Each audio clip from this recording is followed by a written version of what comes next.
All right, so here's my 2 cents on the Ilya Kovalchuk signing by the Montreal Canadiens.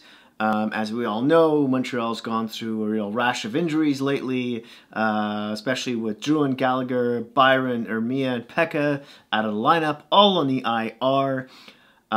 They weren't known for a lot of goal scoring to begin with. In terms of, what they signed Kovalchuk for, $700,000 deal. It's a two-way deal. So there's no risk there, right? I mean, he sucks. They send him down to the minors. They forget about him. And that's it. That's the end of his storied NHL career. You'd think he'd be motivated enough to, learn the system, learn Julian's system. Like, it's been reported that Bergevin, man, I can't pronounce his last name, that their GM has been talking about. He either, concedes to the program or he, catches the next bus out of town, really.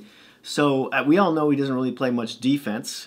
And he's not much of a team player. But is he still useful? I would think that he'd be used on the first power play and in any offensive zone face-offs, he'll be on the ice. And then if the puck happens to go the other way, he'll just be passing by the bench, and another player will constantly be ready to be jumping over the boards in exchange for him getting off when going to the D zone. I think that's a bit of a given. So what is he going to play realistically? Minutes a night? Who knows? I don't know.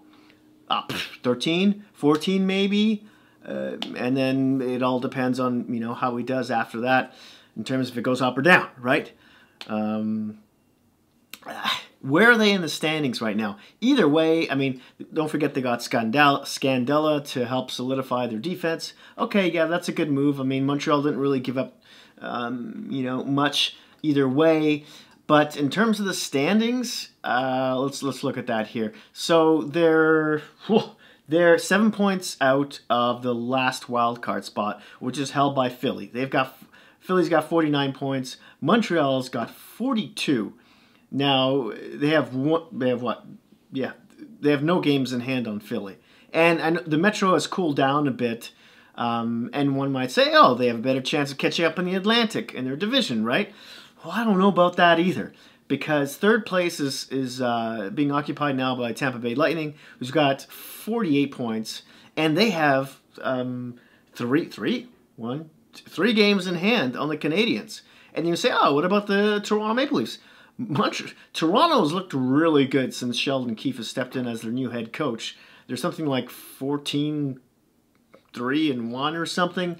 They're doing really well. They're lighting up the league right now in terms of goals. And I think they're first or second. And then they've got 51 points.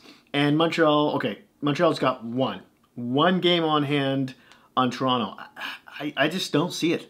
I think this is going to be another year where they miss the playoffs. And could that be their GM's job right then and there? I mean, he's been there now for, 5, 6 years? Could be. You think in order to not destroy their future, which I don't have any feelings as at this point that he'll do that, even though he might be, scared of losing his job, that he might start, throwing away draft picks and such for something to help them just to get them into the playoffs. I just don't see it. I see them more as a seller right now. And this is my question to you. Who do you think they'll be selling at the deadline? And might Kovalchuk be one of them? And what would they get if they try to trade that guy? Even if anyone wanted him, would a contending team want this guy on their team? Maybe someone who just barely squeaks into the playoffs, who's in desperate need of goals? I don't know, Nashville Predators maybe? Anyway, yeah, let me know what you have to say down in the comment section down below. Please hit the like and subscribe button, and I'll catch you soon.